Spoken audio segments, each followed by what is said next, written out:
क्या है?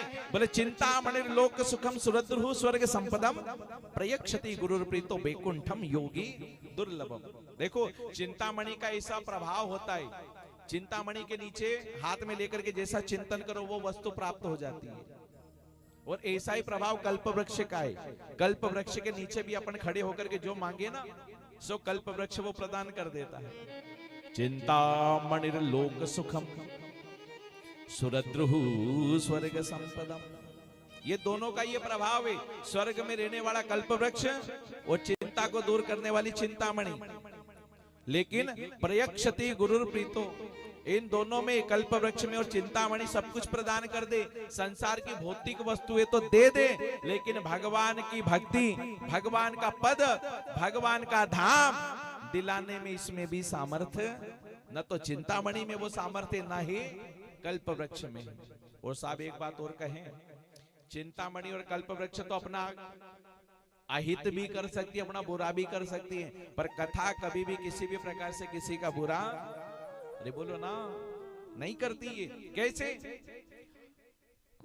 कल्प वृक्ष एक बार एक वन के अंदर, और उसी समय एक किसान अपने घर से अपनी पत्नी से बोले मुझे बहुत दूर कहीं पर व्यापार करने के लिए जाना है, 2-3 दिन लग जाएंगे जाने में। पत्नी ने कहा 2-3 दिन के लिए जाना है तो मैं भोजन आपके लिए बना करके, रास्ते में जा रहे हो तो रास्ते में खाने के लिए भोजन पानी की व्यवस्था कर दो। उसने बढ़िया भोजन बनाया और साथ में दिया और पानी वानी जैसे लेकर के गया। 2 दिन में सारा भोजन समाप्त हो गया। तीसरा दिन जैसे लगा जंगल में से निकल करके जा रहा था, और कृपण तो था ही था। कृपण मतलब कंजूस, तो जेब से कुछ खरीद करके खाया नहीं। वो जैसे जंगल में से निकला, अब उस समय महीना था जेठ का महीना।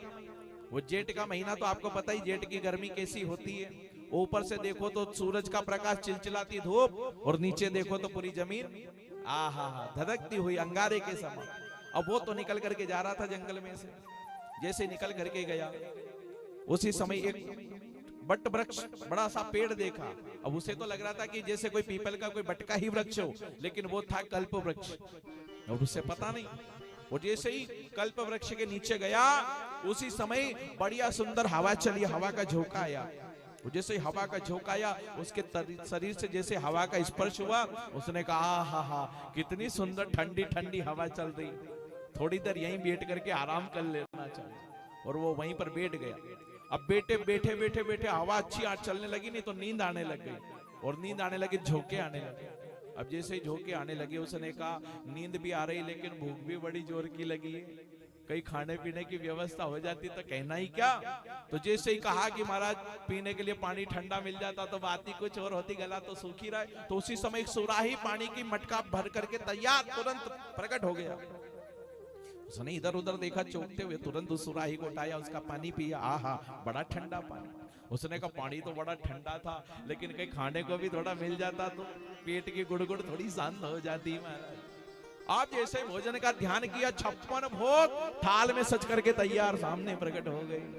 उसने जैसे ही भोजन, राम महाराज क्या कहना, और तुरंत थाले को उठाया और महाराज साहब थोड़ा थोड़ा थोड़ा थोड़ा करके ने हाँ जैसे भोजन ग्रहण किया। आप पानी भी पी लिया, भोजन भी हो गया।